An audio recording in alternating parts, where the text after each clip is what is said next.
Bon, du coup, bien, je me présente, je m'appelle Franck, je suis lead dev chez Photoroom. Et aujourd'hui, je vais vous présenter un petit peu comment on a adopté iOS 26 et surtout Liquid Glass et assez tôt et comment ça a permis de nous d'avoir une petite feature dans l'App Store. Alors c'est un talk que j'ai fait en anglais, donc si je mélange deux, trois mots, c'est pas grave. Voilà. C'était juste pour prévenir. J'espère qu'il n'y a pas trop d'allergiques. Euh, voilà. Alors, juste un petit rappel sur Liquid Glass. Bien, Liquid Glass, c'est vraiment on va dire, une ode à tout ce qui va être au contenu visuel. Et nous, le contenu visuel, c'est vraiment notre histoire à Photoroom. Du coup, en fait, je vais vous expliquer un petit peu pourquoi on a décidé d'implémenter Liquid Glass dès le départ, dès que ça a été annoncé. Et après, on va passer dans une partie un peu plus technique sur comment on l'a fait. Alors, pour le pourquoi. Pour ça, on va rapidement revenir en 2020 et vous expliquer un petit peu qu'est-ce qui se passe en 2020. C'est le Covid, tout le monde est enfermé chez eux. Et du coup, on a beaucoup de choses et les gens commencent. Il y a de plus en plus de gens qui se décident de vendre des choses.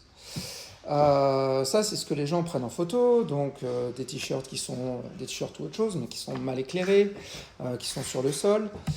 Et en revanche, voilà un petit peu ce qui se trouve sur les stores un peu officiels. Donc les utilisateurs un peu se demandent qui veulent vendre comment on peut passer d'un visuel comme le dessus au visuel en dessous. Alors, au début, ils se disent bah tiens, je vais aller utiliser Photoshop. Sauf que bon, Photoshop, c'est pas vraiment pour les gens qui sont pas très tech savvy, ça les intéresse pas. Il y a beaucoup de choses à apprendre, à modifier. Et donc nous, en fait, on a lancé Photoroom. Et alors normalement, voilà, c'est une petite vidéo, mais d'il y a longtemps. Mais c'était déjà pour vous montrer un petit peu qu'il n'y avait pas besoin d'explication, ça fonctionnait directement, on retirait le fond et tout de suite on avait le résultat. Et ça, c'était donc une version de 2021 à peu près. Et ce qu'on voit effectivement, c'est qu'on voit tout de suite notre contenu visuel. De ça, on a vu un peu une règle en interne qui est assez connue, hein, c'est rien de novateur, mais c'est show don't tell. Et là-dessus, c'est resté un petit peu notre motto. On arrive en 2022. 2022, qu'est-ce qu'il y a? Il y a DALL-E, Stable Diffusion, Midjourney. On peut faire n'importe quelle image, on peut générer n'importe quelle image. Donc nous, on essaye. Qu'est-ce qu'on voit à partir de là? Nous, qu'est-ce qu'on essaye? On fait ce petit test qu'on appelle Magic Studio. En fait, on écrit un prompt, on fournit une image, et après on demande à l'utilisateur d'attendre, et on va lui envoyer un email, et il aura la réponse 2 minutes plus tard. Ça n'a pas fonctionné, hein. En plus les résultats n'étaient pas terribles, mais surtout il n'y avait pas de contenu, on ne voyait pas le résultat, on ne voyait pas ce que ça allait donner, donc vraiment on a eu des mauvais feedbacks. Donc on a itéré et on a obtenu un peu ce résultat où effectivement on voit ce qu'on va obtenir, on a des scènes prédéfinies. On voit encore que Show Don't Tell, ça a bien fonctionné, puisque ça a permis de redécoller. Et à l'époque, l'utilisateur qui prend, là c'est une très belle photo de départ, mais ça permet de générer un autre fond, de générer d'autres fonds, etc. Arrive 2025, au moment de l'annonce de Liquid Glass, c'est à ce moment-là on a GPT Image 1, Flux Context, Nano Banana, et on atteint encore un autre niveau où à partir d'une image on peut obtenir par exemple un Ghost Mannequin ou carrément quelque chose qui est porté. À partir de cette image on peut générer d'autres contextes, vraiment plein de choses. Donc nous on se dit on va mettre tout ça dans l'application, c'est génial, et on arrive avec cette chose où en fait vraiment on décide de mettre tout ce qu'on peut dedans, tous nos nouveaux outils, sauf qu'en fait encore une fois les utilisateurs nous ont dit nous on voit pas ce qu'on vraiment votre contenu, on sait pas trop quoi en faire. Donc on itère, on décide de montrer les previews de tout ce que ça peut donner, de chacun de nos outils, et là ça fonctionne bien. Encore une fois, show don't tell. Mais on s'est aussi aperçu de quelque chose à peu près au même moment que Liquid Glass, c'est qu'on utilise à peu près que 65% de l'écran, en fait, finalement, dans la chose qui nous intéresse dans le contenu visuel. Et c'est là qu'arrive Liquid Glass. Puisqu'on se dit, si à chaque fois ça a bien marché de mettre nos contenus en avant, plus de contenu, plus de succès. Et du coup, on passe de, à peu près, ça c'était nos 65%. Ah voilà, donc on passe sur tout l'écran. Donc ça c'est assez chouette. Et on a un design donc qui prend du haut jusqu'en bas. On voit effectivement le contenu qui prend tout l'espace. Et ça nous a permis même de faire des petites choses assez intéressantes. Comme par exemple cet petit effet où lorsqu'on envoie une image et qu'on retire le fond, eh bien, on crée ce petit dégradé avec l'image en général, en prenant l'image, la couleur principale de l'image. Mais ça, c'est aussi permis avec un petit peu ce que nous offrait le Quick Glass. Donc on en vient qu'effectivement, quand on commence en réfléchissant le visuel d'abord, le reste suit. Du moins, ça a été le cas pour nous. Donc c'était un peu normal finalement, et ça a été un peu cette logique d'adapter les Quick Glass dès le départ. Donc ça, c'était un peu pour le pourquoi. Et maintenant, on va voir un petit peu comment. Sachant que comment ça va être un peu un pêle-mêle de tous les petits tips qu'on a pu trouver, sans ordre vraiment de priorité. Mais les petites choses que si jamais ça vous intéresse maintenant d'implémenter le Quick Glass, qui peuvent être intéressantes. Avant ça, juste, là je vous présente juste rapidement Emilia et Yann, qui sont deux développeurs iOS à Photoroom. C'est vraiment eux qui ont fait tout le taf. Moi ici, je suis juste le messager. S'il y a deux choses que je veux que vous reteniez un peu de ce talk, c'est pas faire de custom view, d'aller à fond sur le natif, ça va vous servir beaucoup de temps. Et l'autre ami et à fond, ça va être les if available. On va voir ça un petit peu. Alors, pour commencer, premier tips. Dans vos boutons, essayez de ne pas mettre de bordure dans les boutons. Tout simplement, les Quick Glass en met.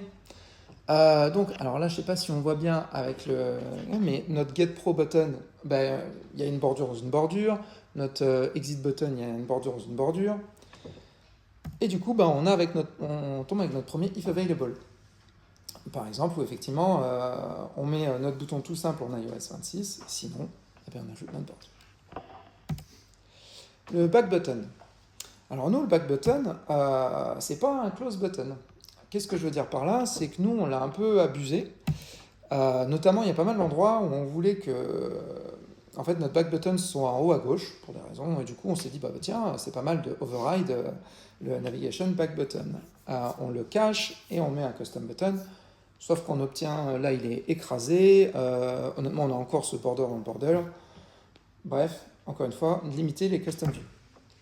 Et pour ça, en plus, Apple nous a fourni quelque chose qui est très intéressant, qui est le button roll. Button roll, il existait déjà, sauf que sur iOS 26, ils ont mis le roll close.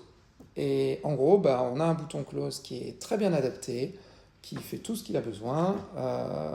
Donc en fait, vraiment utiliser ce rôle-là. Mais du coup, voilà ce que nous, on obtient un peu chez nous. Donc on a encore un peu un nouvel if available. Ok. Par rapport à tout ce qui va être dans des toolbar items, par défaut, vont être glacis. C'est comme ça que justement, je vous ai expliqué qu'on obtenait les bordures dans les bordures. Ça a aperçu. Mais lorsqu'on veut le mettre à un autre endroit, par exemple ici, là-bas, la vue qui est au milieu n'est pas du tout glacis. Ça c'est assez simple en fait à rajouter. Il y a quelque chose qui s'appelle le glass effect. Donc ça c'est cool, mais on voit qu'on a à nouveau un if available. Donc ça va. Il y a quand même des choses relativement simples à mettre en place. À l'inverse, s'il y a des moments où on ne veut pas mettre de choses en glacis, moi, ce que je veux vous parler, c'est surtout le petit bouton ici en bas à droite, où en fait on a des bordures, on n'était pas prêt à le mettre en place, on ne savait pas trop comment faire. C'est assez simple, il y a un modifier pour ça. Encore une fois, ne pas faire de vue trop custom et utiliser ce que Apple provide. Ici, c'est le Fake Navigation Bar Button. Je vous ai dit que tout ce qui était en haut à droite, dans les toolbar items, normalement c'est glacis. Ça, c'était une capture lorsqu'on a voulu regarder un peu notre app une fois qu'on buildait avec le SDK 26 et on voit il n'y a pas de bordure. Du coup, pourquoi? Parce qu'en fait, c'était pas vraiment un toolbar item. C'était un bouton dans un overlay, enfin, c'était dans une Z-stack qui était en overlay. Alors pourquoi on avait fait quelque chose d'aussi un peu incongru? Tout simplement parce qu'à l'époque, on s'était dit on va faire des petits paddings custom, comme ça on va pas respecter exactement le design, etc. Bon, on a mis tout ça à la poubelle, on s'est mis d'accord, maintenant on utilise le button roll et c'est très bien. Voilà, de toute façon, toolbar is your friend. Petite chose aussi qui peut servir, en fait, on a vu tout à l'heure, par défaut, il va grouper tout ce qui est dans les toolbars en un seul bouton glass button. Voilà, donc lorsqu'on veut séparer, comme ici, nos petits boutons, eh bien, tout simplement, maintenant, ils nous ont mis un petit toolbar spacer qui fonctionne très bien. Mais bon, iOS 26. Justement, par rapport à ça, voilà un petit peu le résultat d'une de nos navigation bars. Donc on a un peu un mix de glass effect, share background visibility, et on obtient un peu tous ces if available. Qu'est-ce qu'on a trouvé aussi qui était assez intéressant? Maintenant on va parler un petit peu de la tab bar. Alors la tab bar, nous on utilisait right bottom bar when pushed. Un peu classique, on a une hiérarchie avec une tab bar à la base, et lorsqu'on a des navigation view à l'intérieur et on navigue un niveau plus deep, eh bien on la retire. Bien ça, on a réalisé que c'était plus disponible en fait, ça fonctionnait plus. Alors Apple est revenu dessus depuis, ils ont fait des nouvelles versions qui fonctionnent, mais on a pas mal discuté avec Apple et ce qu'ils nous ont dit, c'est vraiment que la plupart des gens justement, comme nous on l'utilisait, ne l'utilisaient pas bien. Une tab bar doit vraiment rester tout le temps visible. Et les seuls moments où ils nous ont dit vous pouvez le faire, c'est lorsqu'on veut bloquer l'utilisateur dans un contexte bien particulier, par exemple d'édition. Lorsqu'on rentre dans un mode d'édition qu'on ne peut vraiment plus naviguer, vous pouvez le hide. Sinon, en fait, utilisez plutôt tout ce qui va être une sheet. Donc nous, on avait déjà en fait un petit peu entamé quand même ce travail avec iPadOS 18 qui a affiché cette tab bar en haut et un peu partout. Donc on avait déjà commencé, notamment nous, dans notre application, on a un éditeur. L'éditeur était pushé et ça avait créé des problèmes. Et donc assez rapidement, on s'est dit non, en fait, ça n'avait pas de sens au niveau UI, UX. Et du coup, maintenant, on le met en sheet. Qu'est-ce qu'on a découvert aussi? Celui-là est assez marrant. UI Long Press Gesture Recognizer. Donc nous, comment on l'utilisait? Tout simplement dans notre tab bar, on avait voulu copier Instagram. Et Instagram, lorsqu'on reste appuyé sur la tab bar, on peut changer de compte. On s'est dit c'est très pratique, on va l'utiliser. C'est un peu acquis. Mais ça, c'est clairement plus possible. Alors, la raison pourquoi c'est plus possible, c'est parce qu'Apple s'est dit non, en fait, finalement, c'est notre truc. Pourquoi c'est notre truc? Parce qu'en fait, maintenant, quand on long presse, il y a un super effet. C'est chouette, mais du coup, ils ont viré l'utilisation. Donc, on ne peut plus l'utiliser. C'est pas très grave, c'était un peu une gesture cachée. Il faut savoir que comment l'a résolu Instagram, en fait, ils n'ont pas adapté les coups de glace. Donc, je ne sais pas comment ils vont faire plus tard, mais pour l'instant, c'est juste, on ignore. Pour des floating buttons. Donc nous, dans notre application, au-dessus de la tab bar, on avait ces petits boutons qui, en fonction de la tab bar, ce sont des boutons qui n'avaient pas le même type d'action, mais qui venaient se flotter juste au-dessus. En regardant un peu la doc, qu'est-ce qu'il y avait de nouveau? On a vu ça. Et ça, la définition tab bar view bottom accessory, on s'est dit ça a l'air super pratique, parce que ça place une vue au-dessus de la tab bar, tout seul, alors qu'on avait quelque chose on avait des petites conditions, etc. Là, trop bien. En fait, c'est pas possible. C'est pas possible dans notre cas. Je vous ai expliqué que nos boutons, selon les tables, étaient en fait des boutons différents. On va dire qu'ils appartiennent plutôt à la vue à l'intérieur de chacun de ces tables. Ici, c'est quelque chose qui est vraiment attaché à la tab bar.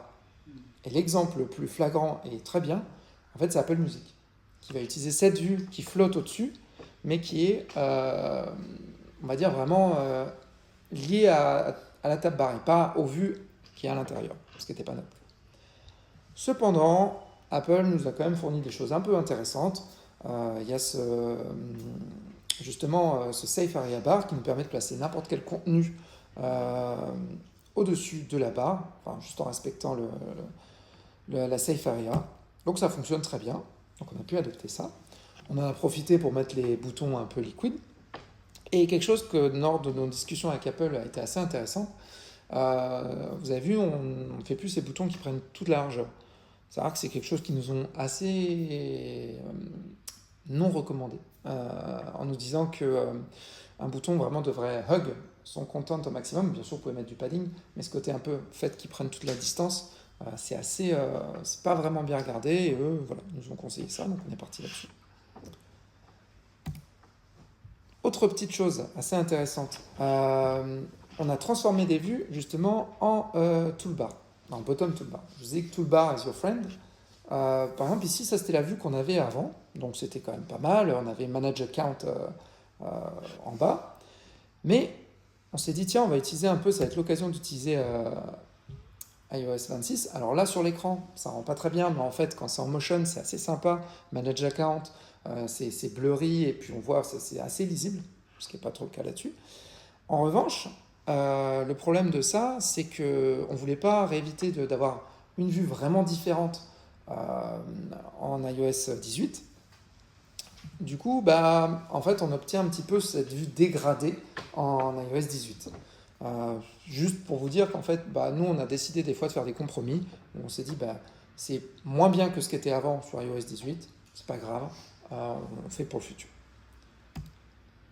Donc, voilà.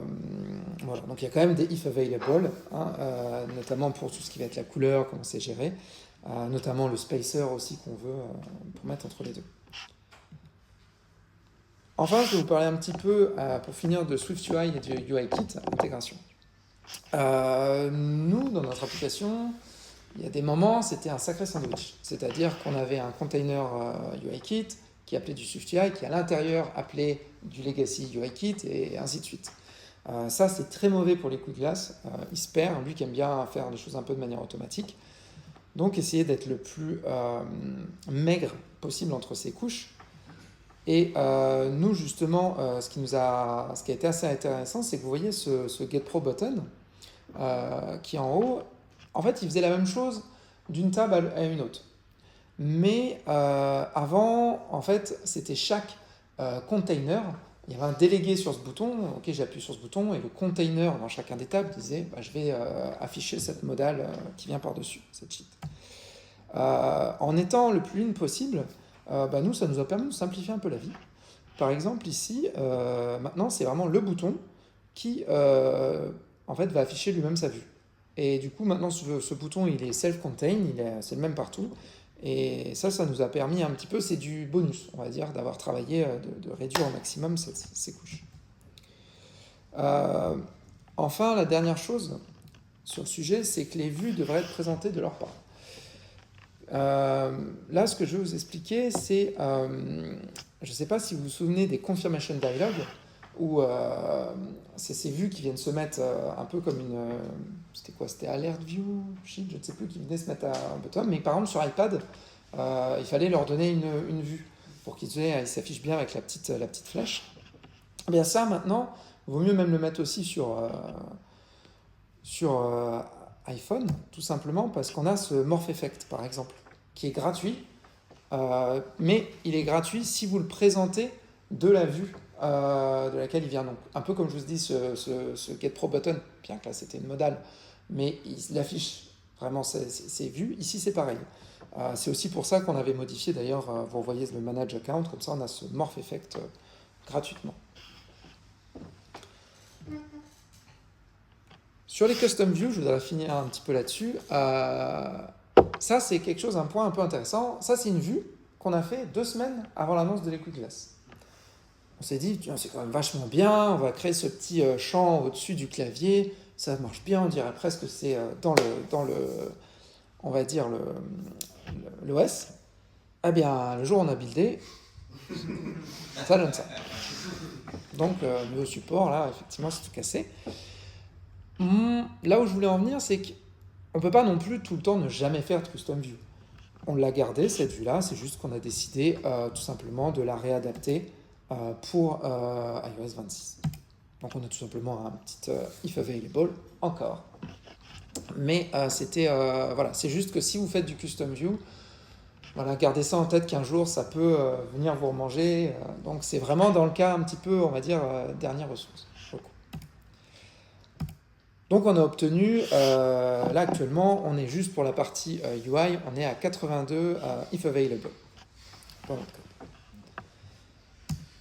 C'est un peu le temps de finir ce talk. Et qu'est-ce qu'on a appris un peu au-delà du code? Alors c'est un peu bateau, mais c'est que le design, c'est vraiment un dialogue entre design team et engineering.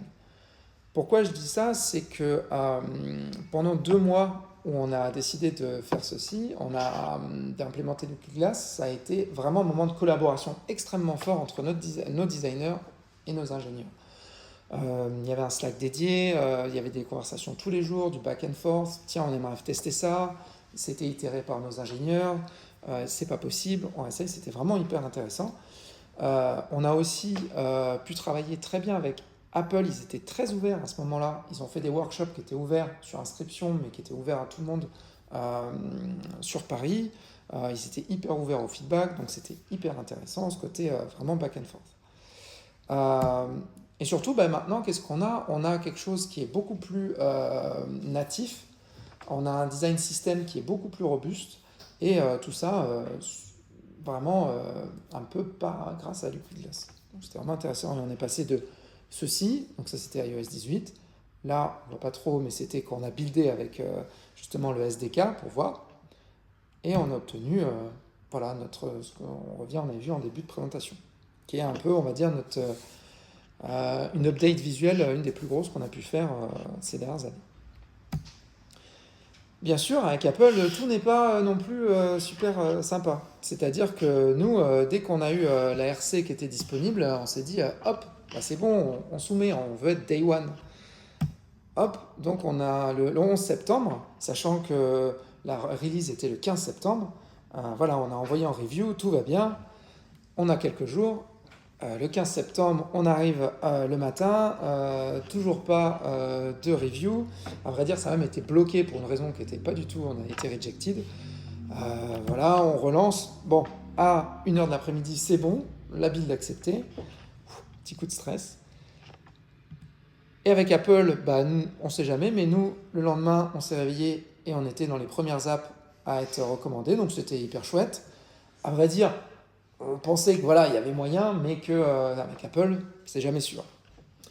Ce qui a été intéressant de vraiment travailler ça, c'est que même des semaines plus tard, Apple elle a sorti un peu, on va dire, une galerie Liquid Glass sur leur site internet. Et là, pareil, pas de communication de leur part, mais nous, on était super contents de voir qu'on était feature aussi à ce niveau-là.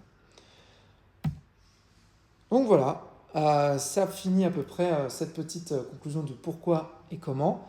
Et nous, on restera en tout cas sur le show don't tell, puisque c'est ce qui nous a amené de 2020 à aujourd'hui, et même qui nous a permis de nous servir avec Liquid Glass.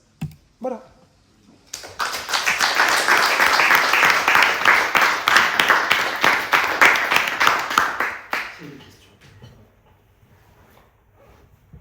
Est-ce que tes designers n'ont pas trop râlé? Est-ce qu'il n'y a pas eu une perte un peu d'identité visuelle, étant donné qu'il y avait quand même cette charte Liquid Glass qui prenait quand même le dessus? Non, à vrai dire, ça a même été l'inverse. C'est-à-dire que nous, nos designers, peut-être qu'on a de la chance, mais en tout cas, nos designers, le soir de la présentation de Liquid Glass, ont fait Liquid Glass. Justement, c'était pas vraiment. C'était fait pour nous. Vraiment, c'est ce qu'eux, en tout cas, nous sont venus directement nous dire. Ils nous ont dit on va avoir plus de contenu. On n'a pas rétrofité un peu cette présentation. C'était vraiment, on était dans cette chose de faire plus de contenu. Ils ont vu la présentation, ils ont dit on arrête tout. On arrête tout. Au sens, vraiment, on a eu 2 designers qui ont été dédiés pour nous pendant les jours, pendant les mois qui ont suivi. Donc c'était vraiment, nous on voulait le pousser, eux voulaient le pousser, donc en fait, c'est pas cool. Ouais, vous avez la chance d'être en target minimal iOS 18. Oui. Et du coup, pour 2 versions, parce que ça fait beaucoup de taf de mettre des if available partout. Enfin, vous êtes sur de l'édition de photos, j'imagine que la population a plutôt des bons iPhones. Pourquoi passer en 26 pour Bah, ça, c'est plutôt une politique qu'on a eue en interne et qu'on arrive à maintenir. Depuis 2020, c'est à chaque fois, on supporte les 2 dernières versions. Et du coup, à chaque fois, en septembre, ou plus tard en octobre, on drop la 3e version. Et Oppo, pour l'instant, fait ça. La dernière fois que j'ai montré ce tour, il y a quelques semaines, à Paris, quelqu'un est venu me voir et me dire en fait il y avait des méthodes un peu assez sympas de modifier justement pour éviter d'avoir ces if available partout. Donc on l'a pas fait, on l'a pas encore fait, mais on va bientôt le faire. Et puis, du coup l'année prochaine, on va partir aussi. Je pense qu'on aura des if 27. Bah, ouais. Mais on en a toujours eu. Mais là, je crois que c'est la première fois qu'on en a autant. Bah non, moi je voulais justement parler de ces modifiers. Pourquoi vous n'avez pas fait ça? Mais si c'est dans les tuyaux, j'ai la réponse à la question. En fait, il y a des. Oui, on va faire un modifier où en fait le contenu, c'est un article mais qui te permet de faire ça de manière générique. En fait. C'est-à-dire qu'en gros, tu sais que tout le contenu que tu vas mettre là-dedans, il va être if available, mais en fait, comme ça, c'est un peu caché. Après, on pourrait se dire, ça pourrait être vraiment sympa qu'Apple fasse ce genre de choses, en fait, aussi. C'est-à-dire qu'un peu comme ils font sur rétrofiter au sens, tu le mets et ça fait rien sur les OS avant. Ouais, du coup, à un moment, tu as parlé de cacher l'effet glace sur les toolbar items. Du coup, j'ai utilisé moi aussi le share background visibilité à Flugstar. Mais ce que j'ai remarqué, c'est qu'en fait, il y a toujours l'animation au retour, par exemple. Je l'ai fait sur le bouton back de la barre, et en fait, au retour, il y a toujours quand même une espèce de petite animation. Et est-ce que vous avez rencontré le même souci et est-ce que vous en utilisez? Je crois qu'on a toujours le même souci. Sur cette vue là, je sais plus si on a fait et si on a changé. Mais oui, il y a clairement des choses encore, même nous, des petites choses un peu custom. Le mieux, c'est vraiment d'être 100% pas custom. Voilà, on fait ce qu'on peut, mais oui, il y a encore des choses où on voit des petites animations particulières. Moi, je fais du natif à fond. Ouais, mais vraiment, ce qui a été sympa, c'est que depuis, je sais pas comment ça s'est fait, les designers qui avant avaient quand même ce côté un peu, on aimerait faire quand même des choses custom, sur une équipe de designers assez ouverte. Là, depuis, je sais pas, soit ils se sont dit, tiens, on s'est vraiment mangé les dents, on peut leur faire passer beaucoup de choses en natif, tout ce qui est avec les petits boutons, et on se concentre plutôt sur où est-ce qu'on met les choses, la couleur, la typo, etc. Justement, comment tu les fais monter en compétence, les designers, sur Liquid Glass? Est-ce que tu leur demandes de regarder les vidéos de ils étaient, encore une fois, comme je dis, comme ils étaient hyper intéressés, ils ont regardé les vidéos. Okay. Je crois qu'en fait, même eux, j'ai l'impression que pour une fois, Apple leur a un petit peu parlé. Quoi. Vraiment, je pense que d'ailleurs, pour être totalement transparent, je pense qu'ils ont beaucoup plus parlé aux designers Apple cette année qu'aux développeurs sur ce sujet-là. Nous, on a un photo adapté, ça consomme de la mémoire, etc. Machin, les designers, on était fous.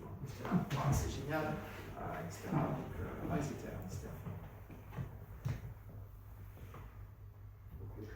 fond.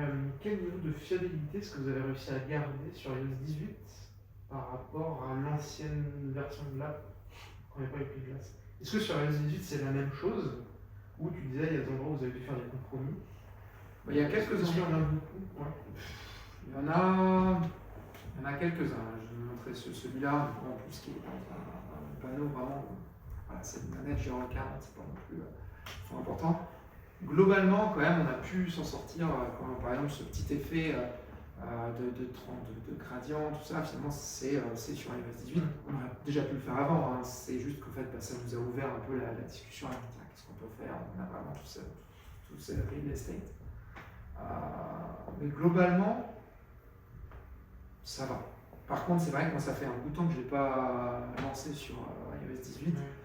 À vrai dire, je regarde là, moi par exemple, actuellement, je suis plus focalisé sur tout ce qui est onboarding. Et à vrai dire, je regarde même pas trop iOS 18. Donc si ça se trouve, il y a des choses qui. Ouais, c'est ce que j'avais demandé. Vous maintenez quand même un peu ou pas du tout Alors, on maintient au sens. Ça fonctionne. C'est vrai que niveau design, des fois. Là, on a fait sûr. Voilà, au moment où on a sorti en septembre, on avait quand même vérifié à peu près partout. Voilà, ça se va bien. Maintenant, même les autres développeurs. sur les nouveaux devs. 2 semaines de plus sur iOS 18, quoi. Non. Je crois que comme en plus on n'a pas de QA et tout ça, voilà, on teste pas. Si après il y a peut-être, je crois qu'il y a 2-3 personnes dans la boîte qui sont restées à iOS 18 pour tester. Mais au début, pendant un moment, on faisait ça, et après on s'est vu qu'il y a quand même les gens, au bout d'un moment, je passe à iOS. Donc on a quelques tests device qui sont sur iOS 18. Et vous connaissez la proportion de vos utilisateurs qui sont sur l'un ou l'autre ou pas du tout? Oui, on a. Là, je n'ai pas de tête, mais par rapport ça se regarde. Ce que je sais, c'est que chaque année, honnêtement, peut-être le fait que c'est nos utilisateurs qui font la photo, etc., ils passent souvent assez rapidement. Je dirais que dans les années précédentes, on avait quand même, on va dire 10% qui restaient peut-être, ce qui peut être quand même assez énorme. On a quand même ces 10% qui restent, de toute façon, qui n'update pas. D'ailleurs, chaque année, quand on drop, on laisse des utilisateurs derrière. Ça, c'est sûr que ceux qui ne peuvent pas updater. Alors, les premières années, on a fait ça un peu, vraiment, de manière un peu rapide. Certains utilisateurs ont une version qui ne fonctionnait plus, vraiment. Maintenant, voilà, on a quand même mûri depuis 2020 et on s'assure quand même la version qu'on laisse, une version sans trop de bugs, et on laisse à peu près 6 mois, de toute façon. C'est-à-dire qu'après, de toute façon, on va casser les API et tout ça. Ça ne peut pas rester compatible infini. Ouais, c'est ça. Mais bon, de toute façon, quand même Apple arrive à maintenir assez longtemps. Là, par exemple, je ne sais plus si cette année, il y en a qui ont été droppés, des devices. Mais ce que je sais, c'est quand même c'est des devices qui ont 5-6 ans. Et voilà, nous, c'est des devices qui de toute façon sont un peu difficiles. Là, c'était il y avait iPhone X. Ça ramène dur. Moi, je dev sur un iPhone X pendant 4 ans. X, ça veut dire que c'est 18. Quoi? X, ça veut dire que c'est 18. Nous, c'est 16. Donc, voilà. Ok.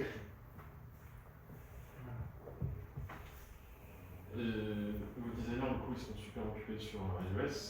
Et vos alter ego Android, ils le prennent bien. Ça a été assez difficile. On est effectivement une boîte qui a été un peu toujours iOS first. Pour leur, pourtant on a une très belle équipe Android, hein, et eux ils poussent un peu pour avoir quelque chose qui est beaucoup plus proche de matériel. Honnêtement, on en est encore malheureusement, les designers font des screens iOS et Android derrière ont la liberté d'adopter. On a quand même un design system Android, mais quand on veut montrer des mocks ou des choses comme ça, des mock-ups, c'est des bases. Ouais. Mais je pense que si un jour Apple fait un gros move, peut-être qu'ils seront à nouveau excités aussi, les designers. Voilà.